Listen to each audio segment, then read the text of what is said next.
Bonjour à tous. Alors, nous sommes très heureux de vous accueillir donc pour ce webinaire sur la question de l'équité intergénérationnelle autour du vivant, en cette journée donc de la Terre. Alors, tout d'abord, pour débuter, donc, je souhaiterais vous présenter les responsables des deux structures co de l'événement. D'une part, le RIMF, le Réseau international des maisons de la francophonie, et d'autre part, la DUDH. Donc, Monsieur Robitaille, peut-être pour débuter, donc, qui, après avoir été délégué général au sein de plusieurs ministères autour des questions de francophonie et de relations internationales de la belle province, donc, a rejoint le RIMF.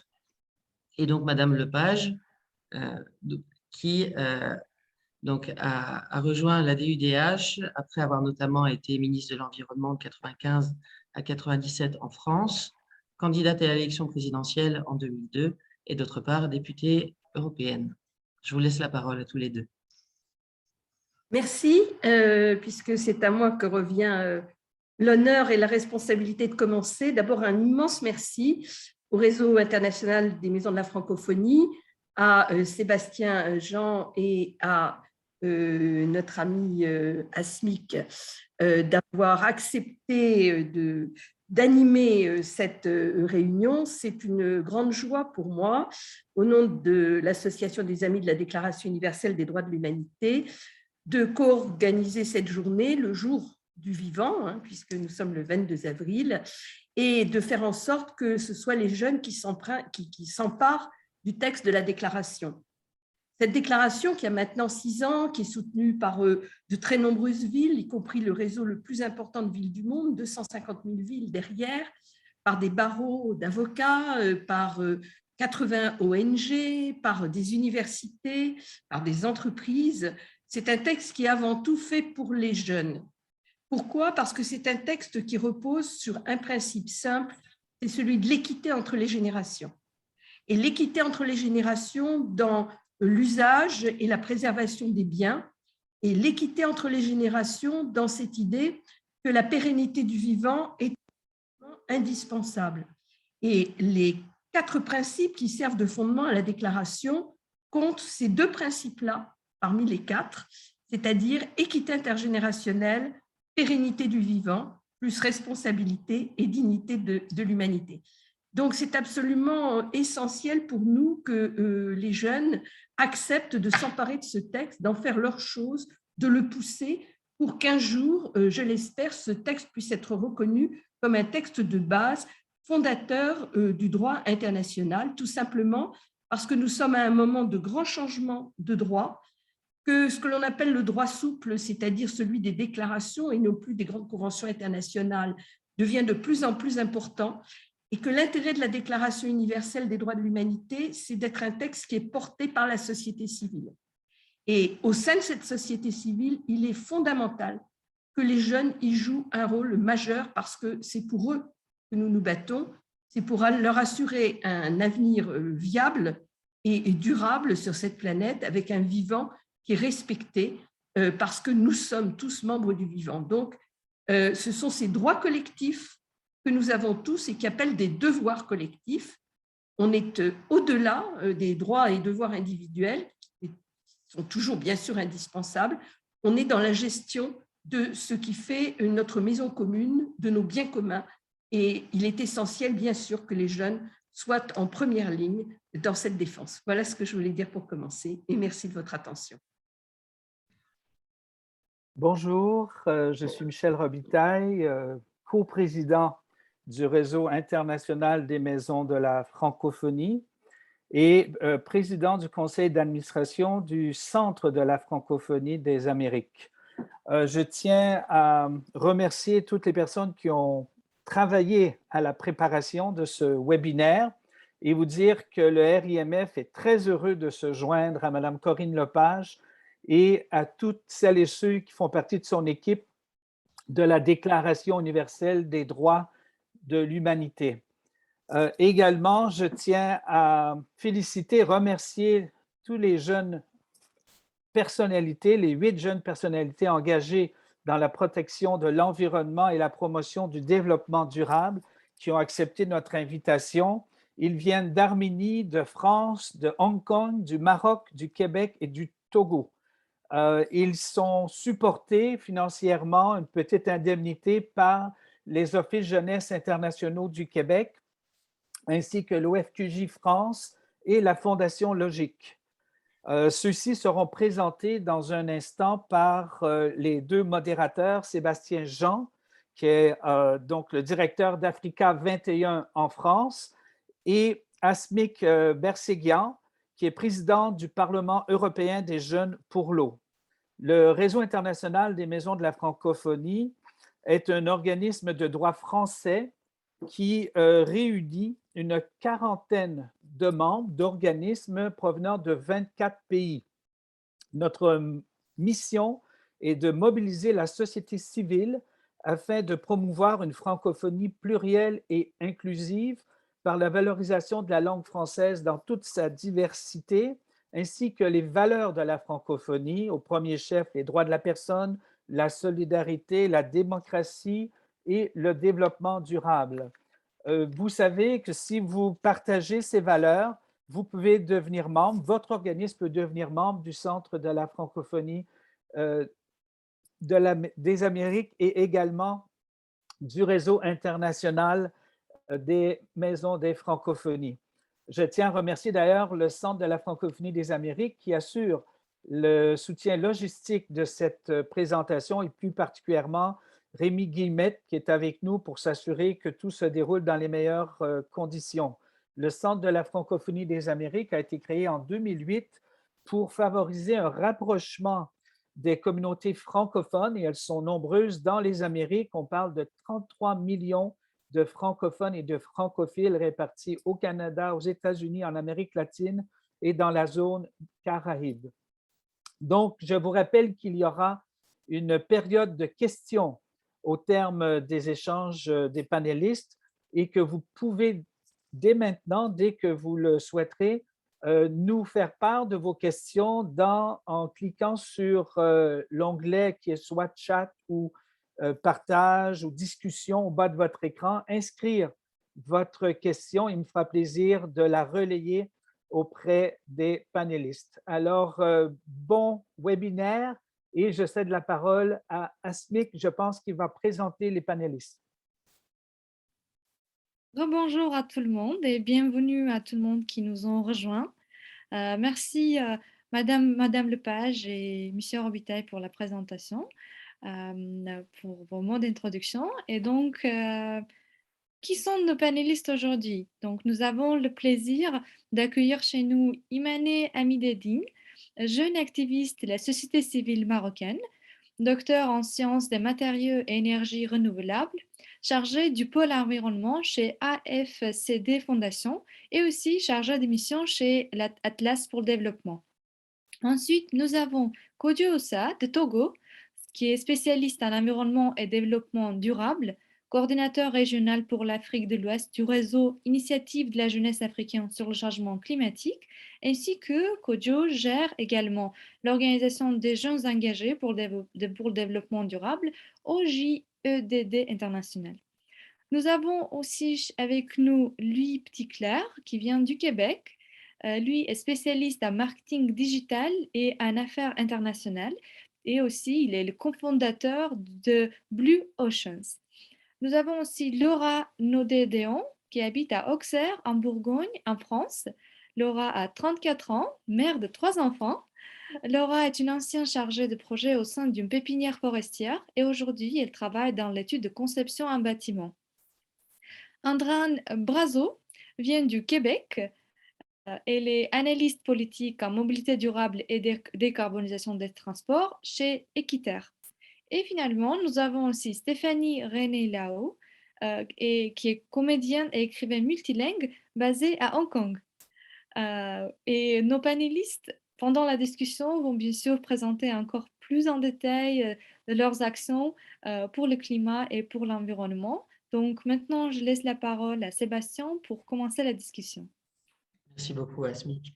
Alors peut-être tout d'abord, pour commencer, avant de parler plus concrètement de vos actions, ce que je souhaiterais savoir, c'est quel sens vous donnez à cette notion d'équité intergénérationnelle, et particulièrement pour les plus jeunes d'entre nous, donc Louis, Kodjo et Imane.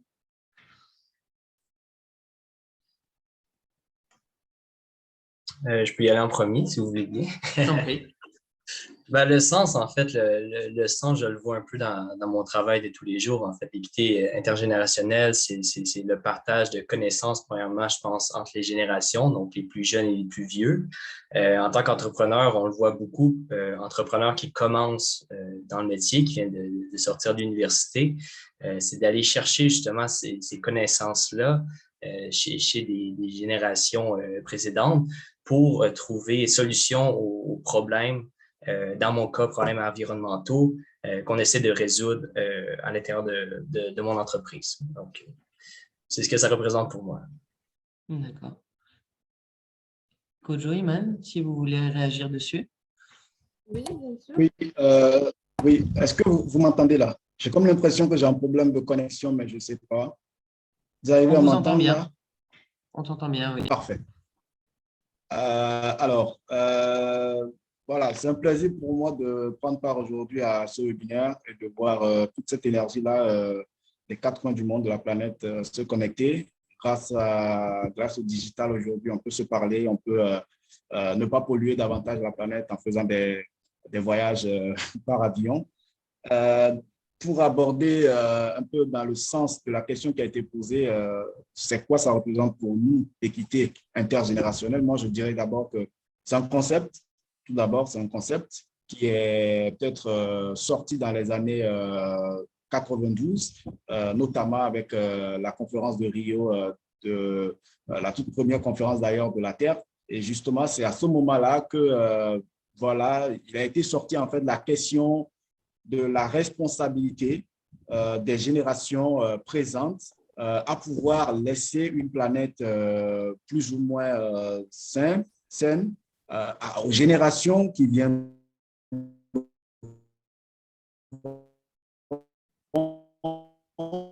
après. Et donc, c'est de l'homme de voir un peu quel rôle joue l'humain pour pouvoir utiliser de façon optimale les ressources disponibles aujourd'hui et pour pouvoir en laisser une bonne partie pour les générations qui vont venir après nous.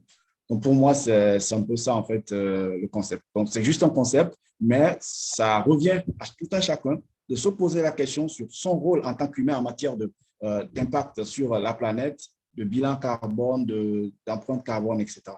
Merci. Très intéressant, effectivement. Iman? Merci. J'espère que vous m'entendez. Très bien. Bon, je vais un petit peu rejoindre ce qu'a dit Lee et ce qu'a dit Kojo. J'espère que je ne me suis pas trompée sur les noms. Pour moi, l'équité intergénérationnelle repose sur le concept et sur le fait que chaque génération est liée à la génération qui la précède et celle qui la suit en termes d'utilisation de ce qu'elle fait des ressources naturelles, en gros de ce qu'on a et ce que nous donne notre planète. Aujourd'hui, on peut constater que ces ressources naturelles se font de plus en plus rares, de plus en plus chères. Et c'est pour cela qu'on en parle de plus en plus. Comme a dit Kojo, pour moi, cette conscience de responsabilité envers les générations futures s'est faite que fort récemment, dès lors que les générations ont pris conscience que leur développement durable, plutôt leur développement rapide, risquait de se faire au détriment des générations futures. Et c'est de cette façon-là que personnellement, je vois un petit peu la définition de l'équité intergénérationnelle. D'accord, très, très intéressant peut-être pour vous poser une question à tous les trois. Est-ce que vous n'avez pas le sentiment que les crises qu'on connaît entremêlées, qui se succèdent, notamment économiques et écologiques, peuvent mettre en danger malgré tout cette solidarité intergénérationnelle?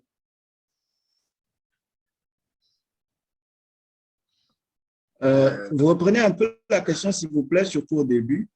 Est-ce qu'on ne pense pas que les crises… oui. Paradoxalement, que la crise environnementale et les crises économiques sont un facteur de déstabilisation des solidarités intergénérationnelles. Parfait. Ben, je pense que, si je peux aller, je pense que ça peut représenter même plutôt un défi encourageant de voir ces problèmes-là qui s'accumulent, même si les solutions sont de plus en plus difficiles à trouver. Puis un peu à l'inverse de ce que Iman avançait, qui parlait de responsabilité pour les générations futures, on peut le voir un peu à l'inverse, dans un certain défi de faire mieux que les générations qui nous ont précédés. Puis je pense que ben, justement, c'est des défis qui peuvent, enfin, qui vont se résoudre ensemble à l'intérieur de nos générations parce que, comme on l'a vu dans le passé, si une génération ne pourra pas affronter ce problème-là seule. Donc ça, on est certain que ce ne sera pas possible. Donc, c'est à nous de trouver ces liens-là entre générations pour répondre aux défis des changements climatiques. Bien sûr. Est-ce que l'un ou l'autre, vous souhaitez réagir là-dessus? Oui, oui, bien évidemment. J'y pensais, j'y réfléchissais suite à la question. Je pense que, en fait, les crises représentent un couteau à double tranchant. Ça fait des problèmes, mais en même temps, des opportunités à en tirer. Pourquoi? Parce que plus on a une crise, ça permet de voir justement où se situe la responsabilité de l'homme, par où est-ce qu'on peut, la situation qui se présente, et en même temps, on essaye de voir, de se situer, en fait, de voir en fait le rôle que l'homme joue en fait au sein de cela. En gros, je prends l'exemple du Covid, par exemple. Il n'y aurait jamais eu le Covid, on n'aurait jamais eu, on n'aurait jamais compris en fait le rôle de la solidarité. On n'aurait jamais compris le rôle de se parler, de se voir. Donc aujourd'hui, c'est vrai on est parti au digital, mais plus il y a une petite réjouissance ou il y a une petite réunion de quartier, on voit bien que tout le monde est présent parce que ça manque beaucoup cette solidarité-là. Et donc, pour moi, je pense que il faut bien qu'on ait des crises, mais en même temps que ces crises-là nous fassent penser notre existence, nous fassent repenser notre existence et aussi de voir ensemble quel futur est-ce qu'on a devant nous. Merci.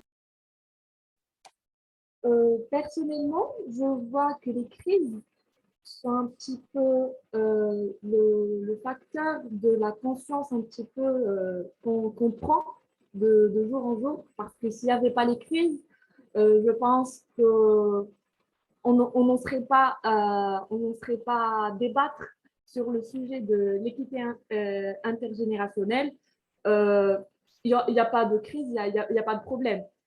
Tant qu'on parle de crise, ça veut dire qu'on a un problème et qu'il faut trouver une solution. Et c'est de cela que naît un petit peu le concept de se mettre en accord avec que ce soit les générations précédentes, les générations futures, afin de trouver solution, afin de trouver un petit peu un terrain d'entente pour pouvoir survivre, comme on peut, si je peux dire ça comme ça, ou plus si on veut surmonter ces crises-là. D'accord, merci beaucoup.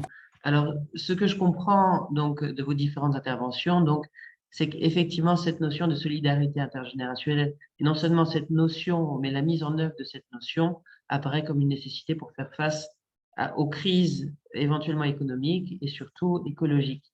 Alors, peut-être pour rentrer dans le cœur du sujet, dans les aspects très pratiques, je laisse la main à Asmik pour le deuxième thème.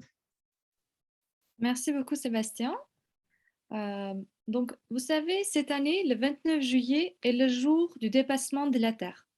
C'est la date à partir de laquelle l'humanité est supposée avoir consommé l'ensemble des ressources que la planète est capable de régénérer en un an.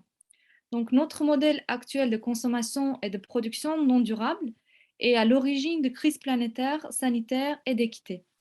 Aujourd'hui, environ 70% des échanges commerciaux impliquent des chaînes de valeur mondiales qui relient les services, les matières premières et les fournisseurs au-delà des frontières.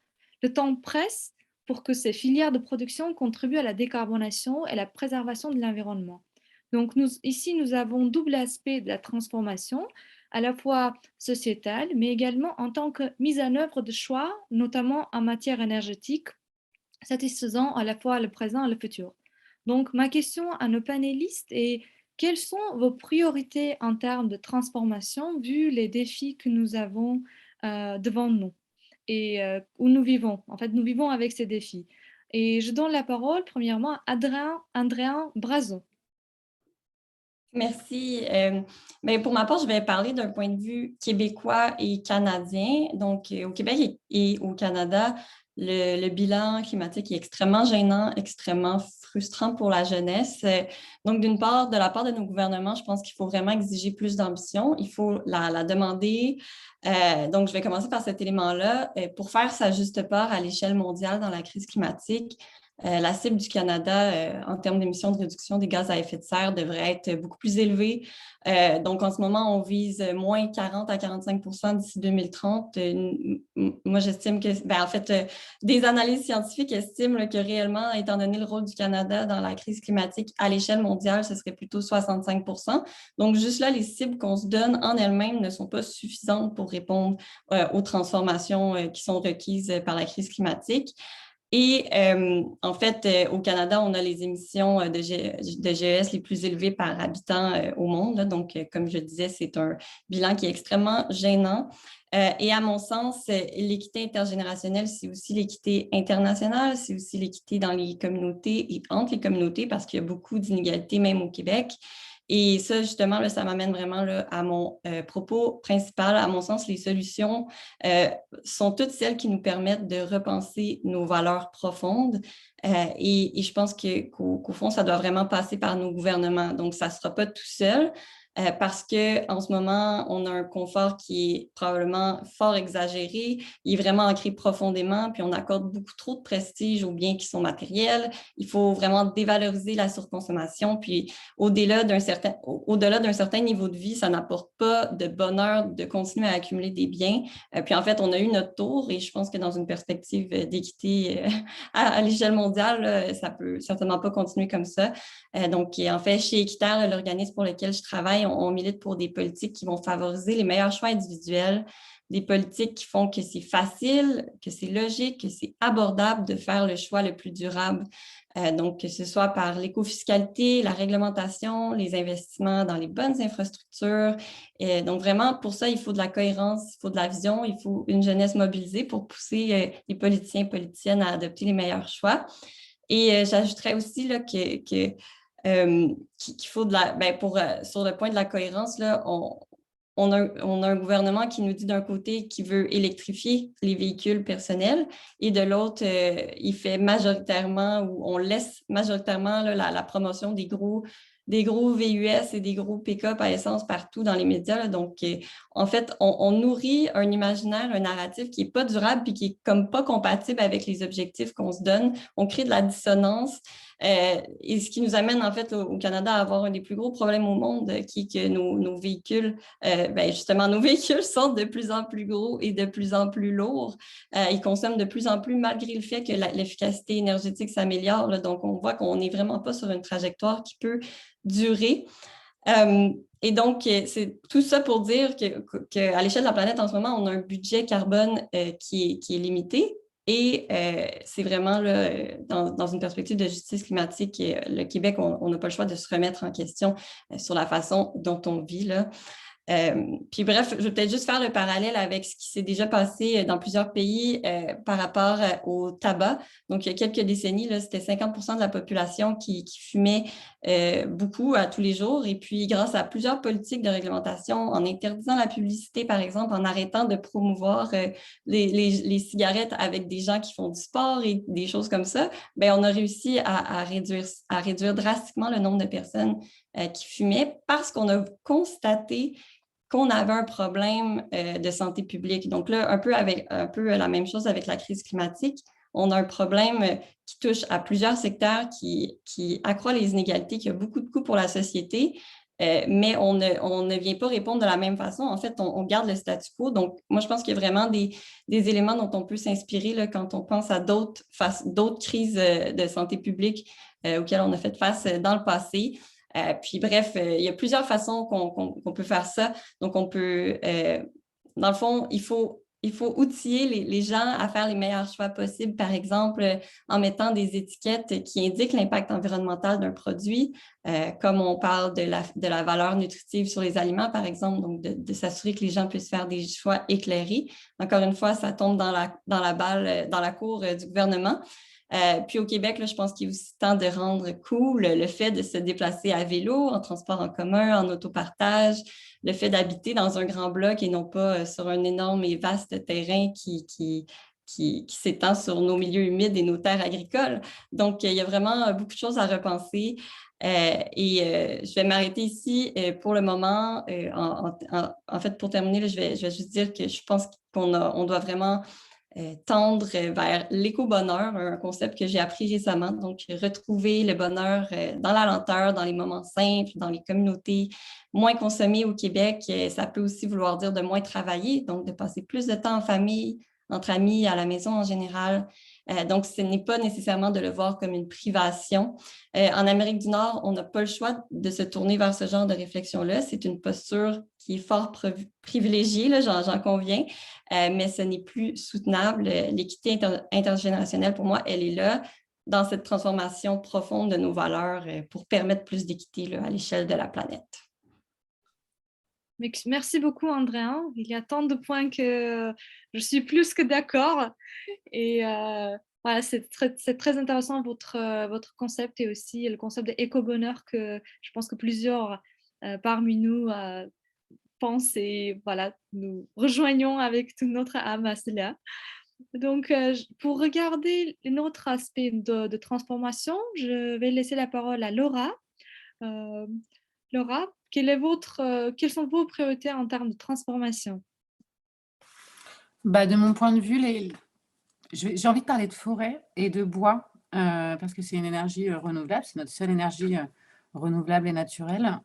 Et quand on parle intergénérationnel, équité intergénérationnelle autour du vivant, eh bien, on est au cœur du sujet. Parce que quand on fait pousser une forêt, c'est de génération en génération.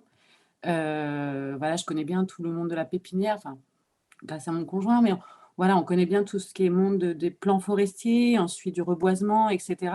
Et je trouve qu'on ne parle pas assez ou qu'on n'étudie pas assez le fait qu'on replante, c'est bien, mais on ne replante pas assez du tout. Alors, on ne pourrait pas replanter exactement ce qu'il faudrait qu'on replante parce que ça voudrait dire un arbre quasiment par jour et par personne. Donc, si vous le multipliez juste à l'échelle française, ça commence, on va arriver, je ne sais pas, sur un 25 milliards d'arbres plantés. Enfin, c'est énorme, on n'y arrivera jamais, mais en tout cas, il faut vraiment qu'on se pose ces questions de ne pas oublier, en tout cas d'anticiper ces plantations qui sont extrêmement importantes parce qu'on a besoin du bois, que ce soit pour les énergies, que ce soit pour les isolations, que ce soit pour fabriquer. En France, on a une filière bois développée, que ce soit la culture du bois, mais on ne transforme plus. On ne transforme plus, on envoie notre bois, par exemple, voilà, à l'autre bout du monde pour qu'il soit transformé en meubles, etc. Je pense qu'on doit réapprendre aussi à fabriquer, à utiliser, justement, économiser ces énergies de transport, etc., pour refabriquer. Et quand je pense aussi au bois intergénérationnel, c'est surtout d'anticiper ces besoins que nos générations vont avoir, dont ils auront besoin demain, ce qu'on a besoin aujourd'hui et de ne pas se louper, parce que c'est vraiment, je pense, une matière noble et première qu'on va beaucoup utiliser. Voilà, c'est pour ça que je voulais parler un petit peu de la forêt, parce que je trouve que c'est vraiment un sujet extrêmement important quand on pense environnement et pas confondre forêt, bien sûr, les forêts primaires, les forêts de base où il y a un vivant à l'intérieur incroyable, et ces forêts qu'il va falloir qu'on calcule et qu'on fasse pousser pour justement nous chauffer, habiter, voilà, fabriquer nos guitares, fabriquer nos objets. Faut aussi penser à tout ça. Voilà, je m'arrêterai là pour ça. Merci beaucoup, Laura, pour monter cette question. Aussi, voici Imane. Vous avez quelque chose à ajouter dessus, parler de vos priorités en termes de transformation?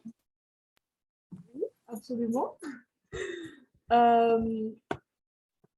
Personnellement, on sait tous un petit peu la crise où on est un petit peu, comme j'ai évoqué tout à l'heure, on est dans des ressources qui se font de plus en plus rares. de plus en plus cher et je pense que c'est grâce aux crises, comme l'a évoqué Sébastien tout à l'heure, que nous avons un petit peu démarré cette conscience et que nous avons pensé à changer. On est dans l'optique de trouver un petit peu des solutions, mais aujourd'hui, on peut entendre que la tendance, c'est le développement durable. On est dans des buts de développement durable qui évoquent différents aspects. Pour moi, je pense qu'il faut changer nos mentalités, il faut changer notre état d'esprit, mais aussi cesser de produire des générations qui sont de plus en plus énergivores. Parce qu'on peut voir aujourd'hui que on est de plus en plus consommateurs, que ce soit pour l'aspect énergie, que ce soit pour l'aspect énergie forêt, comme l'a évoqué Laura.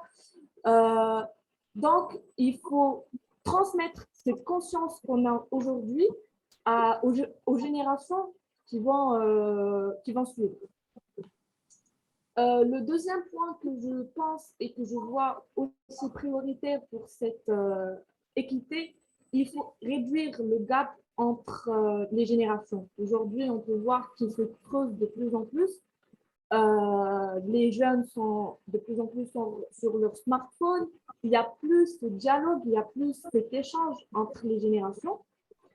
Mais il faut aussi passer à l'action, prendre des initiatives. Quand on voit qu'il y a un problème, il ne faut pas juste le constater, parce que si on le constate, on trouvera d'autres personnes qui constatent le même problème, et c'est sur ce point qu'il faut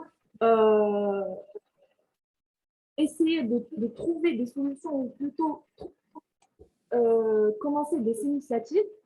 Par exemple, j'ai eu cette expérience-là parce qu'au Maroc, on a un petit peu un gap qui est assez large entre les décideurs et un petit peu les jeunes qui travaillent sur la société civile. Et étant jeune qui fait partie de cette société civile, on a pris l'initiative d'organiser des dialogues intergénérationnels.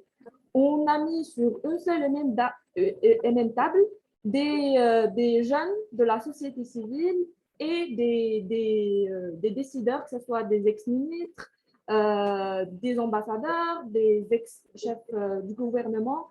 Et on débattait sur des sujets qui faisaient l'actualité, que ce soit par rapport à l'éducation, par rapport à la santé, par rapport à l'énergie.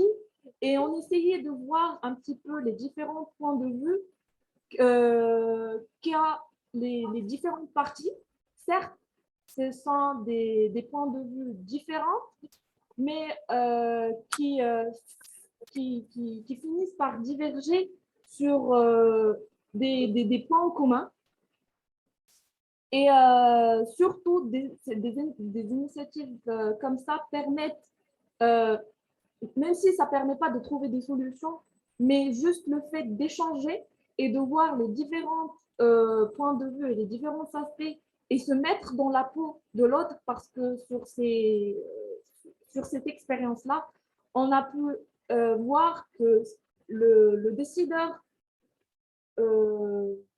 voyait un petit peu ce que les jeunes pensaient, et s'ils étaient à sa place, ce que eux pouvaient prendre comme décision, mais les jeunes aussi se mettaient dans la peau du décideur et essayaient un petit peu de voir que malgré ça, c'était pas aussi facile en étant à sa position lui aussi. Donc, juste des initiatives comme ça peut un petit peu nous permettre de trouver des terrains d'entente et cesser de travailler individuellement, parce que, comme on dit, une seule main n'applaudit pas. Merci. Merci beaucoup, Imane. Et quelles sont les priorités pour Kodia? Ou si vous avez quelque chose à dire avant de passer à oui, forcément, il faut que j'ajoute quelque chose. Par contre, je pense que mon nom est erroné, mais je passe inaperçu. C'est Kodjo et non Kodjaf. Alors, je pense qu'en termes de priorité, il nous faut nous dire la vérité à nous-mêmes.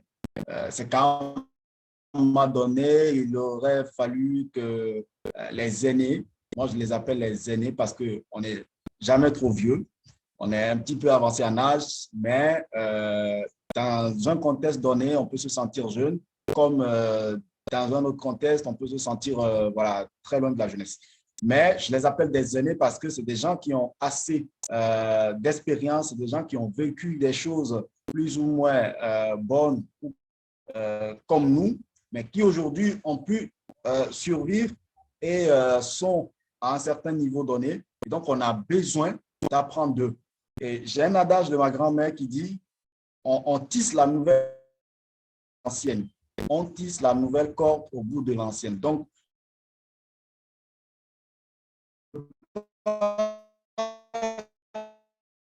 aujourd'hui, donc, en termes de priorité, je pense que la toute première, c'est de cesser de trop parler pour agir. Pour agir, pourquoi? Parce que on est aujourd'hui dans une situation d'urgence. On n'a plus vraiment le temps de faire des longues pour essayer de décortiquer un peu le sujet pour voir de quoi est-ce qu'il s'agit. Tout ce qu'il y a, c'est qu'aujourd'hui, on sait tous, à tout le bout de la planète, qu'il y a le changement climatique. On n'est même plus allé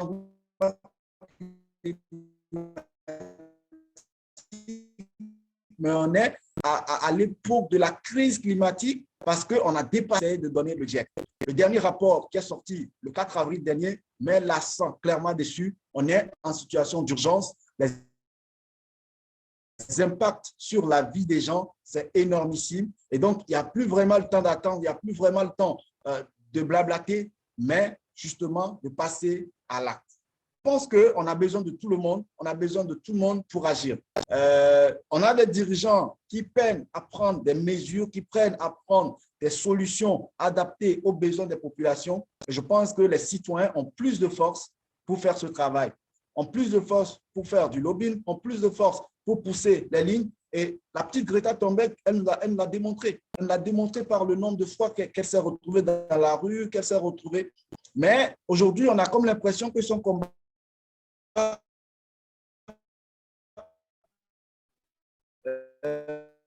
est en train de mourir. Il continue bien son combat, mais si plus personne n'en parle parce qu'on sait déjà. Donc, je pense qu'à un moment donné, il faudrait nous dire la vérité à nous-mêmes sur notre existence, ce qu'on veut vraiment laisser à ceux qui viendront justement faire des actions qui vont promouvoir une planète durable. En ce sens, je veux aussi parler de cette question de transfert de compétences ou de transfert de connaissances.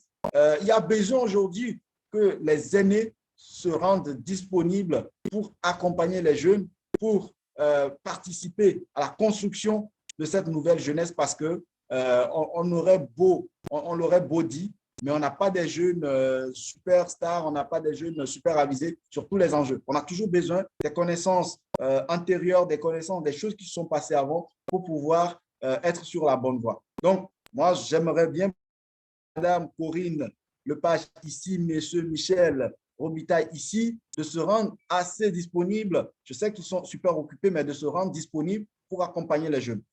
Le dernier, je ne vais pas beaucoup parler parce que si on veut parler en termes de priorité, ça ne va pas finir. J'ai monopolisé un peu la parole pour parler au nom de la jeunesse en Afrique. Normalement, il faudrait une consultation en amont, mais le temps ne nous l'a pas permis. Mais je pense que le fait qu'on s'est côtoyé, le fait qu'on se connaît assez, ça permet de dire un certain nombre de choses parce que on a tous les mêmes enjeux, on a tous les mêmes. Le gros souci, en fait, aujourd'hui, c'est la démotivation des jeunes. Et je vous dirai pourquoi est-ce que les jeunes se démotivent, c'est parce qu'il n'y a pas de soutien. On est engagé dans cet écosystème-là d'activisme climatique, de passage à l'action individuelle pour essayer de prendre. À un moment donné, on se sent démotivé. Pourquoi? Parce que ni les politiques au niveau local ou au niveau national ne sont pas convaincus. Et pourtant, c'est du bon travail. Ni les autres organisations ONG qui ont un peu de moyens ne sont pas convaincus. Et pourtant, c'est du bon travail.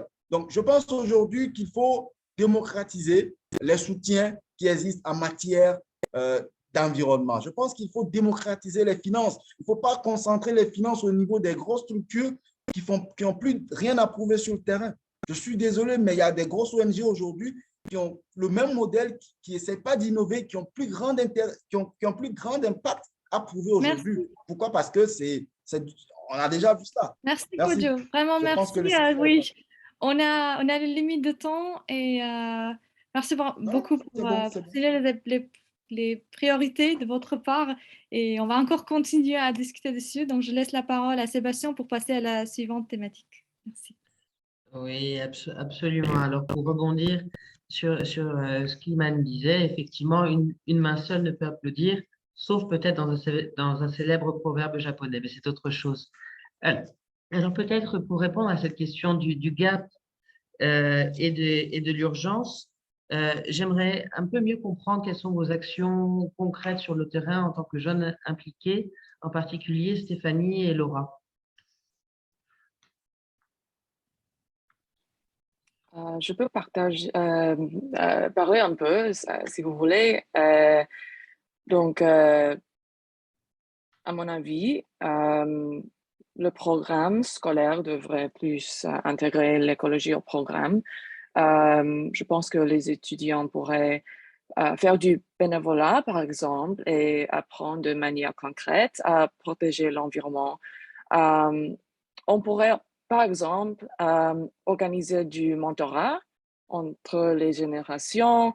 Peut-être que les personnes plus âgées peuvent apporter leur savoir et les jeunes peuvent apporter leurs idées pour faire un échange.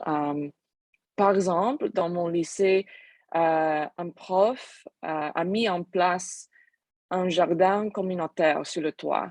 Et je crois que c'était une super initiative.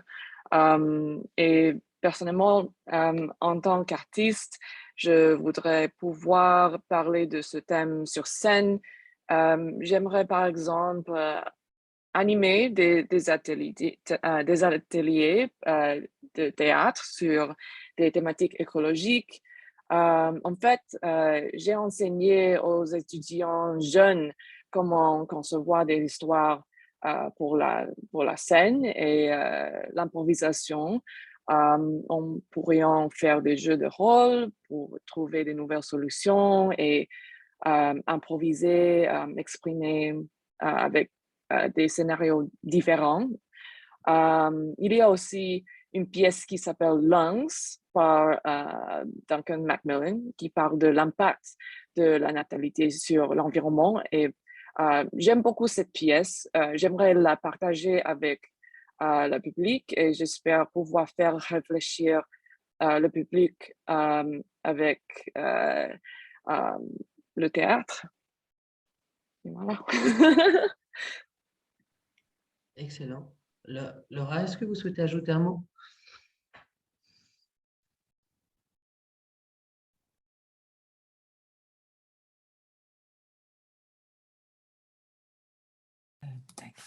Sur l'initiative, justement, sur ce que peuvent faire les jeunes, prendre des initiatives.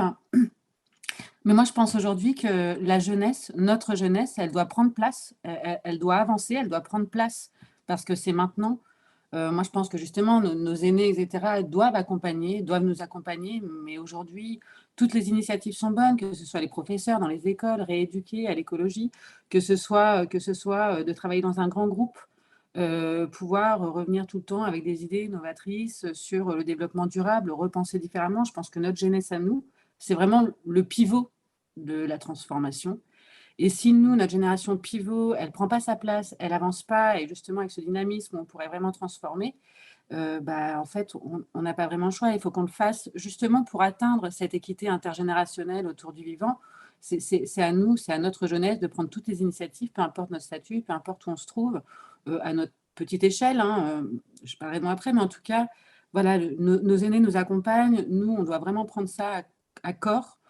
pour nos enfants. Hein. Moi, j'ai 3 enfants, j'ai envie qu'ils évoluent vraiment différemment que nous. Enfin, nous, on est dans une petite lutte intellectuelle de se dire, nous, on a compris que c'était la cata, on fait partie de ces jeunes qui avons compris. Mais combien d'autres n'ont pas encore compris que c'était urgent et qu'il fallait s'y mettre. Alors, d'un point de vue, nous, qu'est-ce qu'on fait localement? Voilà, moi, j'ai fait partie d'une association où, en fait, on a mis en avant l'agriculture urbaine localement dans notre petite ville. Hein, c'est une ville de 36 000 habitants. L'agriculture urbaine, pourquoi? On a travaillé avec les écoles, justement, pour que les écoles puissent emmener les enfants jardiner, pour que les enfants puissent avoir un autre lien et s'apercevoir que la salade, au lieu de faire 1000 km dans son assiette, elle peut aussi se cultiver à côté de chez soi.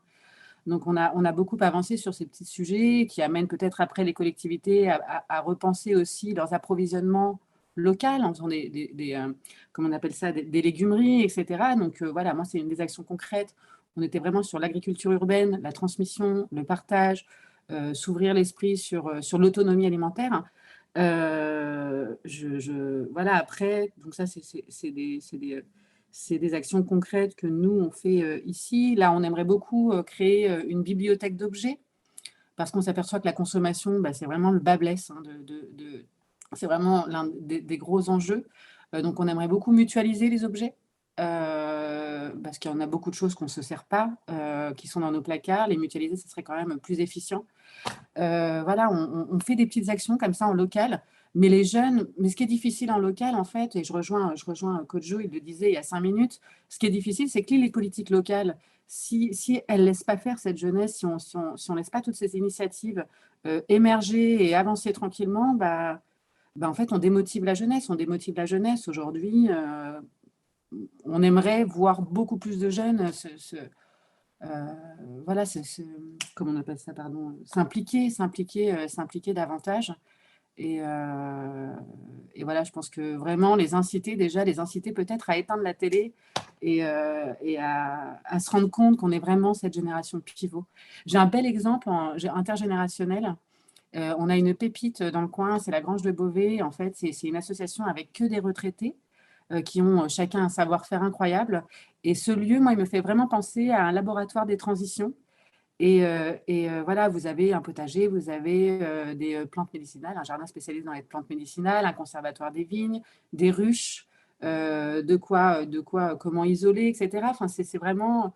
Et du coup, on en parlait, Coach Jo le parlait tout à l'heure, de nos aînés qui doivent nous accompagner. Et bien, c'est vraiment ça, là. Nous, les jeunes, on a besoin aussi d'apprendre, on a besoin de devenir autonome et de savoir fabriquer nous-mêmes.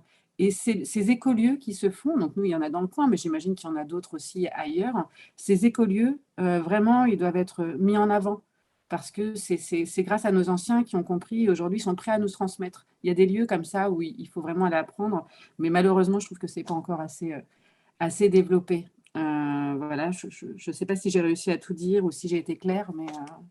C'était voilà. très clair. Merci beaucoup. Effectivement, c'est des projets à stimuler, à accompagner, à faire grandir. Je laisse peut-être la main à Smik pour le dernier thème. Merci Sébastien. Notre dernier thème, on revient encore vers la déclaration. Et souhaitez-vous vous impliquer dans la déclaration et en quoi pourrait-elle aider votre réseau? On a très peu de temps, donc s'il y a des intervenants qui veulent prendre la parole, lui ou Andréa, voudrait vous écouter encore peut-être. Souhaitez-vous vous impliquer dans la déclaration et en quoi pourrait-elle aider votre réseau?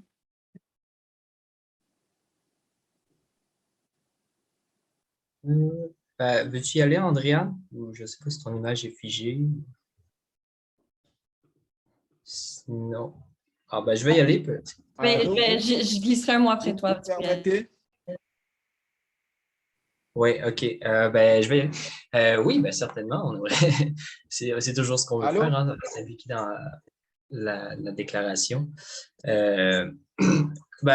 Pour ce qui est de nous aider, en fait... Est-ce que vous me permettez? J'ai un mot là. Je peux laisser la place à Kodjo. J'ai l'impression que Kodjo a quelque chose d'important à dire. Il insiste. Vas-y, Kodjo.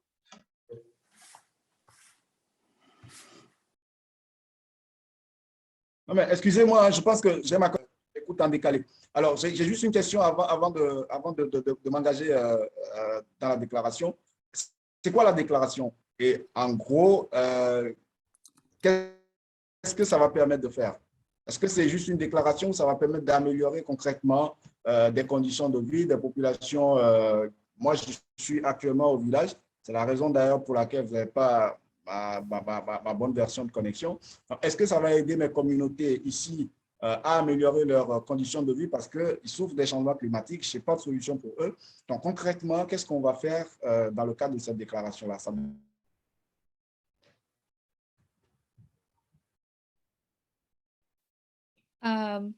Kodjo, donc votre question était sur la déclaration, sur le détail sur la déclaration. Je pense, Madame Lepage, peut-être vous pourrez quand même, en fait, au départ, Madame Lepage a dit en quelques mots, mais je vous laisse encore la parole. D'abord, je voulais vous remercier. J'ai écouté tout ça avec énormément d'intérêt. Je trouve qu'il y a plein d'idées. J'ai trouvé très intéressante l'idée d'éco-bonheur, l'idée de la chaîne des générations, l'idée du changement d'état d'esprit, celui de laisser les initiatives émerger. Tout ça me paraît absolument essentiel. Ce qu'on a voulu faire avec la déclaration, c'est reconnaître des droits et des devoirs. Donc, à quoi elle sert, cette déclaration? Elle sert à établir des devoirs. Des devoirs à la charge de qui? À la charge des générations présentes par rapport aux générations futures et à la charge de ceux qui peuvent par rapport à ceux qui ne peuvent pas. C'est à ça que ça sert. C'est un texte très simple. Il y a 6 droits, 6 devoirs qui se correspondent. L'article 5, et ça répond à un des éléments que vous avez évoqués dans le chat sur la nature. Quelqu'un a posé une question sur la nature dans le chat, parce que je suivais en même temps le chat. Et l'article 5 qui dit que l'humanité, comme l'ensemble des espèces vivantes, a droit de vivre dans un environnement sain et écologiquement soutenable. Bon, c'est l'ensemble des espèces vivantes qui a ce droit. Et l'article 11, eh bien, il crée le devoir qui permet l'exercice de ce droit. Donc, à quoi ça sert d'avoir cette déclaration? L'idée, c'est que l'humanité, c'est-à-dire nous tous, puissions nous appuyer sur un texte commun qui permet des interprétations selon les cultures, parce que les cultures d'Amérique du Sud ne sont pas celles d'Afrique, qui ne sont pas celles d'Europe, qui ne sont pas celles d'Amérique du Nord, mais d'avoir un texte commun qui fixe les droits et les obligations. Et ensuite, on le traduit de manière locale. Ce qui fait que quand quelqu'un signe la déclaration, et il y a quand même aujourd'hui beaucoup de gens qui ont signé cette déclaration, ils reconnaissent qu'ils ont des droits, mais ils reconnaissent aussi qu'ils ont des devoirs. Et ensuite, ces devoirs, ils se traduisent de manière concrète au fur et à mesure que le texte va connaître de la diffusion, il connaîtra des applications concrètes. Par exemple, sur les biens communs, sur le partage des biens communs, sur l'utilisation des biens communs. Par exemple, sur l'éducation, il y a un paragraphe sur l'éducation, la formation, la culture, dont parlait Stéphanie tout à l'heure. Il y a un paragraphe sur tout ce qui est les réfugiés climatiques, parce que c'est un sujet majeur qui va se poser à l'intérieur des États et entre les États. Il y a un article qui me paraît très important sur le progrès. Comment est-ce qu'on gère dans l'intérêt de l'humanité le progrès technologique? Est-ce que tous les progrès sont bons à prendre pour les générations futures ou pas? Voilà. Donc, si vous voulez, c'est l'intérêt d'une déclaration. C'est ce qu'on appelle du droit souple. Il s'applique ce droit souple et il y a de plus en plus de décisions de tribunaux qui en font application. Vous voyez, tout ce qui se passe dans le domaine du climat dans le monde entier, c'est du droit souple. Mais en même temps, c'est des applications concrètes qui sont rendues possibles. Et plus il y aura de gens et d'entités qui auront signé la déclaration, et plus le texte pourra être appliqué effectivement, concrètement. Alors, Kodjo, je ne peux pas vous dire que ça va être appliqué demain matin dans votre village, si le village le signe, mais si le village le signe, les habitants pourront dire au maire qui a signé, écoutez, vous avez signé ça, comment vous l'appliquez concrètement maintenant? Voilà, c'est ça le but du jeu. C'est le seul texte commun que nous avons aujourd'hui en partage. Je ne dis pas qu'il est parfait, il n'est pas parfait, mais il a quelque chose de fondamental, c'est qu'il existe et qu'il est aujourd'hui signé déjà par énormément de gens. Donc, Il faut le pousser, le pousser, le pousser. Et qui peut mieux le pousser que vous, les jeunes? Parce que c'est vos générations qui vont avoir le travail. Vous parlez beaucoup de la chaîne des générations. Moi, je considère que j'ai beaucoup d'obligations vis-à-vis de vous, les jeunes. Parce que c'est ma génération, et celle de vos grands-parents quand même, hein, qui est à l'origine de ce qui se passe aujourd'hui, quand même, beaucoup. J'en suis tout à fait consciente. Donc, ce que je veux, c'est vous aider le mieux possible à pouvoir répondre efficacement à une situation qui est difficile. Et quand nous avons défini l'humanité dans la déclaration, nous l'avons défendu et défini comme étant la chaîne des générations, c'est-à-dire les générations passées, présentes et futures. Pourquoi passées? Parce qu'on a une histoire et qu'il y a un patrimoine historique et que les générations passées, elles ont droit à ce qu'on protège ce patrimoine historique. Et aussi, c'est les générations, c'est l'humanité au sens horizontal, c'est-à-dire depuis vous et moi, le petit individu que nous sommes, jusqu'à des grandes organisations internationales. Par exemple, le réseau a signé, mais l'Association des maires francophones est signataire de la déclaration. L'Association des parlementaires de la Méditerranée est signataire de la déclaration. Donc, des grandes entités sont signataires, et puis de simples individus, et puis des entreprises, et puis des ONG. Donc, moi, ce que je voudrais, c'est que les associations de jeunes que vous représentez les uns et les autres s'emparent de ce texte et en fassent leur chose, à leur sauce, si j'ose dire, de manière un peu triviale, de manière à ce que ça devienne un texte évident pour vos générations. Voilà un petit peu ce que je voulais vous dire. Et je voudrais vous dire aussi que mon rêve, ce serait qu'à l'issue de cette journée, vous tous, qui êtes les panélistes, mais aussi les questionneurs que nous allons avoir dans un instant, vous deveniez des ambassadeurs de la déclaration. Nous en avons 80 aujourd'hui, des ambassadeurs dans le monde. On a très peu de jeunes. Et en fait, moi, ce dont je rêve, ce soit les jeunes qui deviennent les vrais ambassadeurs de la déclaration, parce que c'est la défense de leur génération à eux. Voilà ce que je voulais vous dire. Merci beaucoup. J'ai répondu à votre question. Parfait, Merci. parfait, merci. Merci beaucoup, Madame Lepage, pour prendre cette dimension et commencer la discussion déjà. Je vais revenir vers nos intervenants, à Andréan ou à lui, si vous avez quelque chose à ajouter sur la déclaration et le fait de rejoindre la déclaration avant de commencer la discussion avec le public et les questions. Si je peux ajouter rapidement, vu qu'on a déjà pris beaucoup de temps.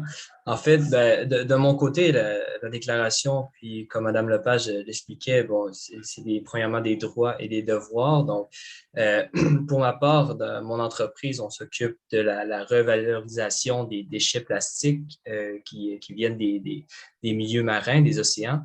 Donc, c'est un peu... à l'intérieur de la déclaration, on peut voir ça comme étant le droit à l'accès aux écosystèmes marins puis à l'océan sans avoir des écosystèmes qui sont pollués et qui sont plus vivables. Puis ensuite, c'est justement notre devoir à tous, puis c'est ce que je voyais un peu dans la conversation, le chat, que c'est un programme qui touche quand même plusieurs personnes. Puis, c'est un enjeu qui est préoccupant parce qu'on voit qu'on n'a plus accès justement à ces environnements-là, ces milieux naturels qui sont pollués puis qui perdent de leur nature et de leur beauté. Donc, c'est notre devoir de préserver, de permettre à tout le monde d'avoir droit justement à cette beauté naturelle-là. Et, moi, j'ajouterais rapidement aussi que, en fait, moi, ça revient à l'intervention que je faisais un petit peu plus tôt. On ne peut plus se permettre de vivre comme les générations passées l'ont fait. Donc, dans ce contexte-là, Comment faire pour y trouver du positif? Bien, je pense que c'est là qu'il faut repenser à ce qu'on veut pour nous, puis à notre relation avec la nature, avec les communautés autochtones aussi au Canada, au Québec, c'est un enjeu qui est super important. Donc, vraiment de se reconnecter à l'essentiel. Puis, je pense que la déclaration propage vraiment ce message-là. Puis, je pense que c'est très d'actualité de parler de la responsabilité, ben, de devoir tout comme de droit. Donc, c'est certainement quelque chose que je vais pouvoir porter au Québec après aujourd'hui. Merci. Merci beaucoup. Sébastien, peut-être tu pourras me suggérer si nous avons un peu de temps pour prendre les questions. Tout à fait, tout à fait, tout à fait. Alors peut-être juste avant, on souhaitait vous parler donc du concours Nous Vivants qui est organisé par Luc Paquier. Donc peut-être je suggère de diffuser les éléments à ce sujet. Très bien. Alors, j'allais justement parler de ce concours. Nous voulons d'une façon très concrète favoriser donc le partage des idées et des initiatives qui ont été prises par des gens de partout sur la planète pour préserver donc la nature, pour encourager le développement durable. Alors, si on peut mettre à l'écran donc les informations sur le concours. Donc, c'est un concours qui est lancé à partir d'aujourd'hui, qu'on a intitulé « Nous vivants ». Mon idée pour la préservation de la planète du vivant et de la biodiversité. Donc, ce concours offrira plusieurs bourses pour les meilleures idées, les meilleures initiatives, des bourses allant de 250 à 1500 euros. Et même, vous verrez plus tard, une participation à un salon de l'environnement à Montréal. Alors, si on passe à la diapositive suivante, donc, ce concours s'adresse à toutes et à tous. C'est ouvert aux francophones et francophiles du monde sans critères d'âge, de nationalité ou de territoire. Pourquoi francophones et francophiles? Parce que le Réseau international des maisons de la francophonie fait la promotion, bien sûr, de la langue française dans toute sa diversité et avec un principe d'inclusion. Ça ne veut pas dire que les gens qui ne parlent pas français ne peuvent pas participer, puisqu'ils peuvent, du moment que la vidéo est en français, c'est l'essentiel. Alors, le concours vise à mettre de l'avant des initiatives, des idées, des bonnes pratiques qui vont nous inspirer à construire un avenir plus durable et plus désirable. Donc, ça se fera sous forme de vidéo. Vous pouvez utiliser votre téléphone portable, faire une petite vidéo d'un maximum de 120 secondes pour convaincre le jury et surtout nous inspirer et nous encourager à accélérer au changement. Donc, la prochaine diapositive, donc ces vidéos-là, vous pouvez les faire entre le 22 avril, aujourd'hui, jour de la Terre, et le 15 septembre 2022. Donc, vous avez amplement de temps. Les prix, donc, il y a un grand prix pour la structure inspirante de 1500 euros, un grand prix Jeunes entrepreneurs inspirants pour favoriser la participation de jeunes provenant du Sud, de la zone Caraïbes et de l'Asie au Salon de l'environnement à Montréal, un grand prix de la personnalité inspirante, donc la personne qui, par sa vidéo, nous aura le plus inspiré, et plusieurs bourses de 350 à 250 euros. Prochaine diapositive. Donc, je remercie les partenaires. Ce sont les personnes qui offrent les bourses. Donc, la Maison des francophonies de Berlin, le Réseau international des maisons de la francophonie, bien sûr, l'équipe de la Déclaration universelle des droits de l'humanité, les Offices jeunesse internationaux du Québec, le Centre de la francophonie des Amériques, la Maison de la francophonie d'Ottawa, l'Université ouverte de Darla et la Maison de la francophonie de Bourgogne. Donc, notez l'adresse pour vous inscrire et obtenir toutes les informations pratiques. C'est le www.francophonie.de-concours. Donc, je vais le mettre également sur le chat. Alors, je vous invite à participer à ce concours. Comme on l'a dit, il s'adresse à tout le monde et vous n'avez qu'à produire une petite vidéo d'un maximum de 120 secondes qui explique votre idée pour l'environnement ou qui présente une initiative que vous avez prise pour favoriser le développement durable. Alors, c'est ce que j'avais à dire sur le concours. Maintenant, nous allons passer à la période de questions. Vous avez abordé tout à l'heure la question des plastiques. Alors, il y a énormément de personnes qui ont réagi sur ce sujet. Par exemple, Abdelaziz Barkia du Maroc qui dit « Sérieux problème au Maroc en matière de pollution par le plastique. La réglementation concernant l'interdiction d'utilisation des sacs en plastique dans le commerce n'a pas eu l'impact qu'on attendait. Que faire? » Alors, je pose la question, est-ce que quelqu'un veut intervenir sur ce sujet, peut-être donner des exemples d'initiatives qui ont été prises dans vos régions, vos pays respectifs, et donc nous parler de ce problème qui est universel, les déchets plastiques. Il y a Suzanne Etoa qui dit « Ne pourrait-on pas chercher les voies et moyens de stopper définitivement la fabrication des conditionnements en matière plastique? » À vous la parole, les panélistes.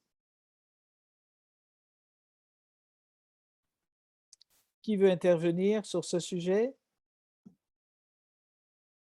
Ah, il y a Laura. Ton micro, Laura.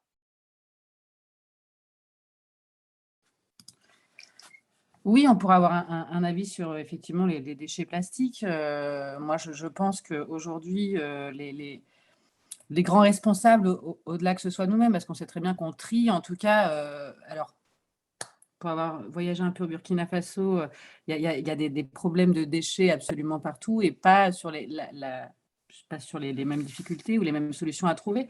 Je dirais que sur la partie nord, en tout cas en Europe, alors c'est bien, on doit trier, mais on sait très bien que le pourcentage de nos déchets triés, recyclés, est minime. Pour moi, il y a une grosse responsabilité des fournisseurs et de la grande distribution à travailler énormément sur ce sujet. Parce que si on attend les législations qui peinent à arriver, pour moi, ils doivent prendre les devants, ils doivent absolument négocier et retravailler la façon de distribuer, la façon de logistique, d'avoir des contenants beaucoup plus peut-être réutilisables, des choses comme ça. Pour moi, donc, l'une des solutions et l'un des axes serait de travailler entre les fournisseurs et la grande distribution qui distribuera mieux ces produits.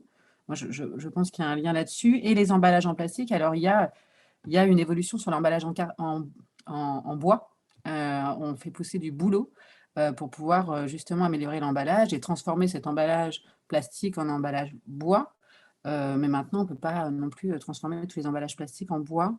Donc oui, c'est un réel sujet et je crois qu'au-delà des citoyens, là, il faut que ça vienne d'en haut. Il faut vraiment faire… Je ne vois pas d'autres solutions. Il y a très, très peu de gens. Aujourd'hui, le vrac et la consommation sans emballage en France, parce que c'est ce que je connais, c'est 6%. 6%. Donc, si on attend que les gens soient prêts à utiliser le sans emballage pour y arriver, on n'est pas couché. Voilà, c'est ça que je voulais dire, c'est que vraiment, il faut anticiper. C'est au gros de travailler là-dessus. Voilà. Merci, Laura. Quelqu'un d'autre veut intervenir? Je sais qu'il y a des initiatives avec le vrac un peu partout. Donc, Asmik, tu voulais prendre la parole sur ce sujet? Oui, surtout que les problèmes, disons, je n'aime pas cette différenciation, mais les problèmes dans les pays en développement et dans les pays développés sont un peu ensemble, ça ressemble. Donc, quand je viens de l'Arménie, ici aussi, nous avons fait face à le même problème que c'était interdit l'emballage, mais quand même, l'interdiction de l'emballage n'a pas diminué la quantité de déchets. Et donc, l'une des initiatives que ça fait déjà 4-5 ans qu'un groupe de jeunes a commencé pour inciter à recycler, à trier en fait, à trier les différents types de déchets. Donc, ils ont vu qu'il y a des usines de recyclage par exemple, pour papier ou pour plastique. Et donc, ils ont dit, bon, il y a les usines, il nous faut juste jouer le rôle de lier les consommateurs, lier les ménages avec ces usines et sensibiliser les gens qu'il y a ces usines. Donc, si vous triez, on peut recycler ces déchets. Et donc, chaque mois, une fois dans le mois, il part sur Facebook, sur les réseaux sociaux, il invitait les gens, les habitants de différents quartiers. D'abord, ils ont commencé juste par un quartier à Erevan, de dire, voilà, les habitants de ce quartier, ce jour-là, cette heure-là, amenez ce que vous avez trié, d'abord plastique et papier, amenez à cette adresse-là.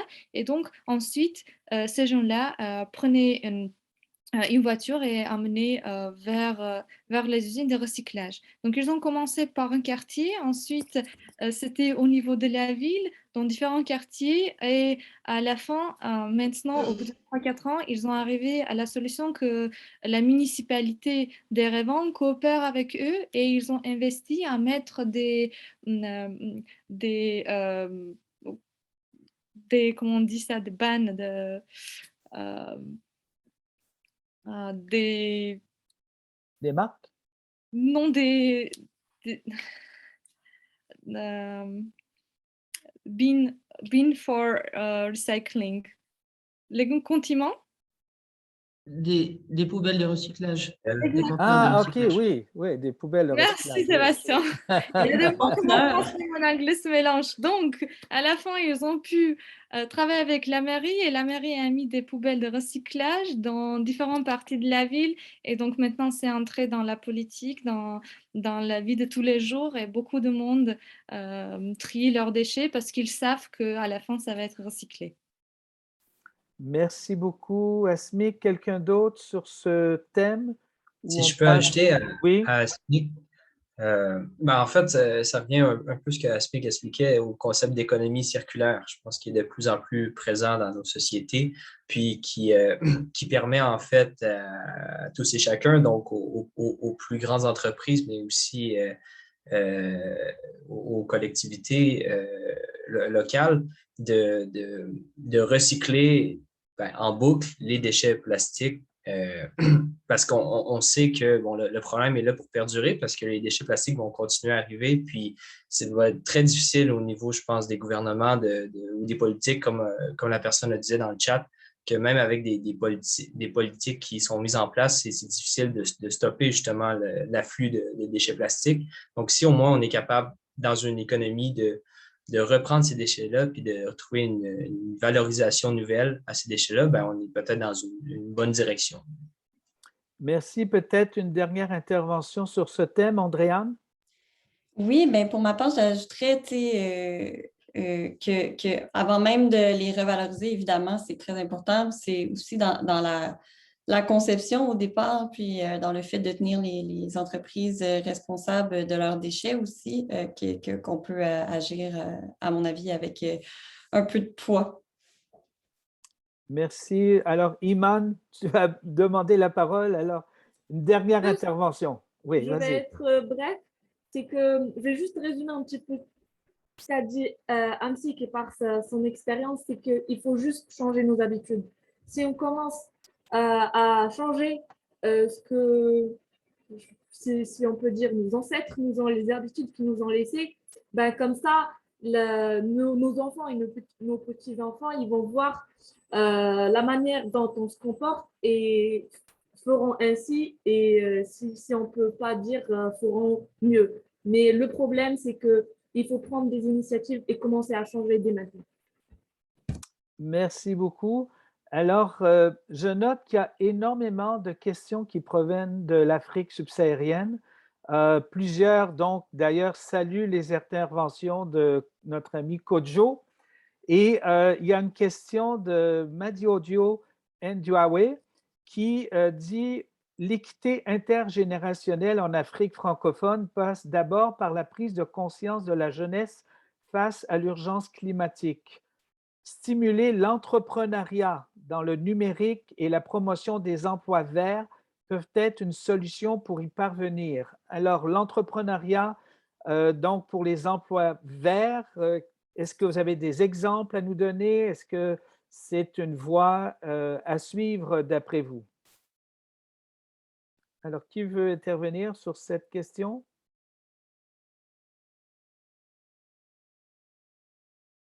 Ben, je peux aller donner le point de Oui. vue en fait au Canada. C'est intéressant ici, puis j'aimerais savoir si ça se fait dans les autres pays francophones, mais il y a quand même plusieurs subventions qui sont données, puis le gouvernement encourage beaucoup les gens à travailler dans des emplois verts, dans des emplois soit des firmes de consultation en environnement, par exemple, ou des organisations justement qui vont aider l'environnement.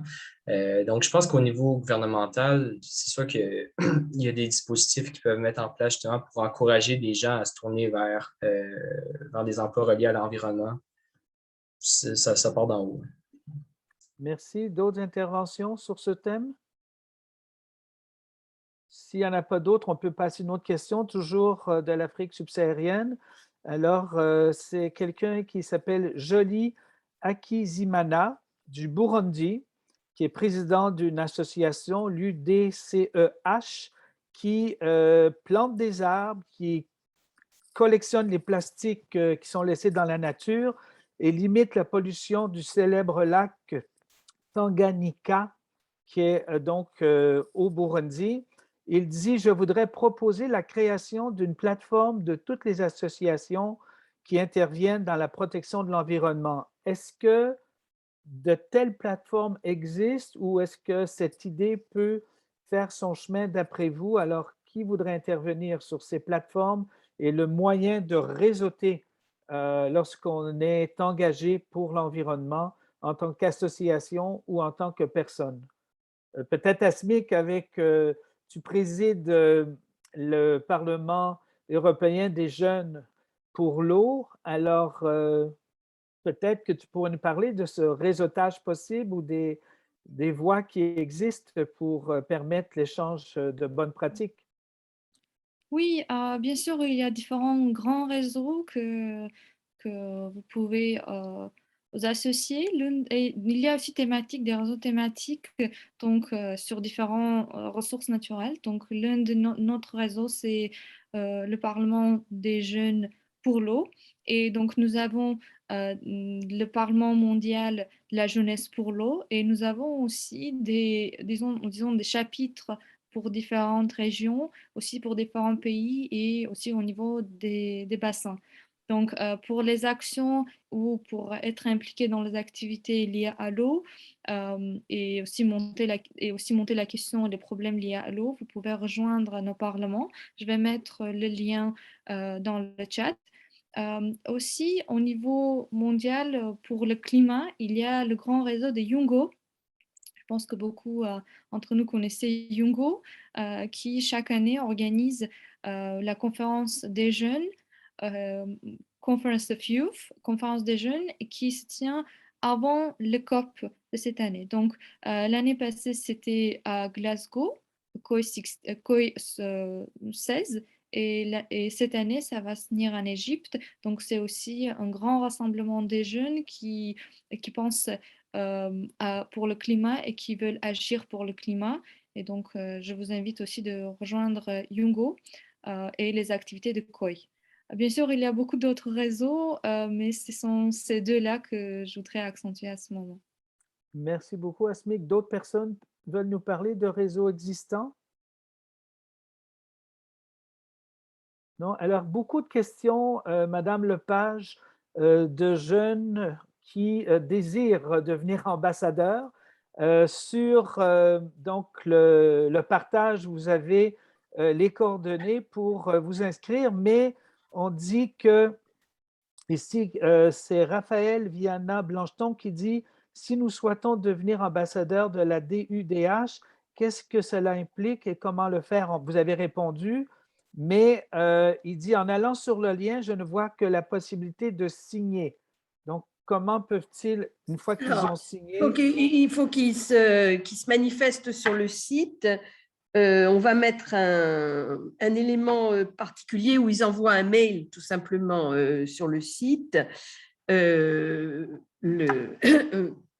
sera pris en compte. On a un petit vadémécum pour les ambassadeurs, c'est-à-dire un petit kit qu'on va leur remettre, qui leur permettra de pouvoir en parler, c'est-à-dire avec tout ce qui a été fait, tous les signataires, les éléments importants autour de la déclaration sur un plan plus, je dirais, doctrinal, sur un plan plus pratique aussi, parce qu'avec l'association qui s'appelle Cité Groupements Locaux Unis, dont j'ai rapidement parlé tout à l'heure, qui regroupe 250 000 villes dans le monde, on a travaillé à un petit document qui est de l'application pratique de la DDHU pour les villes qui signent cette déclaration. Voilà, donc il suffit qu'ils manifestent leur souhait de nous rejoindre comme ambassadeurs. Je vais demander à Julie, qui suit notre site, de mettre une mention particulière facile pour donner son nom et d'accès, mais de toute façon, en envoyant un mail, il n'y a aucun problème, et on vous enverra tous les documents avec un petit courrier pour vous remercier et pour reconnaître qu'effectivement, vous êtes devenu ambassadeur de la DDHU. Voilà, et merci pour tous ceux qui rejoindront notre communauté. Merci beaucoup. Alors, peut-être le temps pour une autre question. On dit, ne faudrait-il pas, malgré notre devoir d'agir, plus que de parler, développer une nouvelle conscience du rapport humanité-nature, comme développé par exemple en Amérique par le Buen Vivir, qui pourrait se traduire juridiquement. Alors, est-ce que quelqu'un pourrait nous parler de ce Buen Vivir, qui est peut-être connu par certains d'entre vous et qui est lié, d'après ce que je comprends, aux Premières Nations? Est-ce que quelqu'un connaît cette pratique ou cette initiative? Alors, moi, je peux en dire un mot si personne. Oui, très bien. Bon, c'est né en Amérique du Sud. En Amérique du Sud, on a une vieille tradition de ce qu'on appelle la terre-mère. Et à partir de la terre-mère, effectivement, il y a la reconnaissance d'une espèce d'entité juridique et autour du vivant. Et donc, progressivement, vous avez un certain nombre de pays ou de juridictions qui reconnaissent les droits d'un fleuve, les droits d'une forêt, etc., etc. Voilà. Donc, c'est ça qui se développe. C'est un mode dans une culture. Et alors, je me tourne vers nos amis canadiens, mais je ne sais pas s'il n'existe pas aussi pour les peuples premiers au Canada des traditions juridiques de cet ordre. Je ne sais pas, parce que c'est aussi quelque chose qui est quand même assez développé. Donc, l'idée, c'est ça que j'ai répondu un peu tout à l'heure en visant l'article 5 de la déclaration, c'est nous avons reconnu le droit pour le vivant de vivre dans un environnement écologiquement soutenable. Et donc, à partir du moment où ce droit est reconnu, eh bien, ça dépend bien entendu des différents États, des procédures, etc. Mais si le droit existe, par exemple en Europe, les associations ont le droit de le défendre. Une organisation non gouvernementale, elle a le droit de défendre le droit d'une rivière à ne pas être polluée, d'un espace de forêt à ne pas être saccagé, d'espaces de biodiversité à être protégé, etc. Tout ça, c'est tout à fait possible, sans qu'on reconnaisse le droit d'agir aux arbres ou aux rivières, qui est une autre question. Voilà. Mais la Déclaration universelle, elle reconnaît ce droit du vivant à vivre, tout simplement, la pérennité de la vie du vivant. Très bien, merci beaucoup. Alors, on vient d'avoir un message de Lyon disant que la Caravane des 10 mots organise à Lyon du 19 au 22 mai la première biennale des langues. Tous les sujets linguistiques qui seront abordés, notamment l'impact climatique sur les langues en danger de disparition ou encore le lien entre environnement et langage. Toutes les interventions seront rediffusées en direct sur notre site et vous avez sur le chat, là, sur la conversation, vous avez l'adresse. Alors, bon, alors il y a Kojo qui nous a écrit, Kojo, peut-être que tu peux le dire verbalement, sur le plus grand réseau de la jeunesse sur le climat en Afrique. Tu veux dire un mot sur ça? Kojo? Oui, bien évidemment, Michel. Merci. En fait, j'ai un problème avec ma connexion. Du coup, je ne sais pas, je vous entends en décalé. Il y a plusieurs réseaux au niveau au niveau africain, mais, et puis au niveau international aussi. Je pense que le plus important à l'heure actuelle, c'est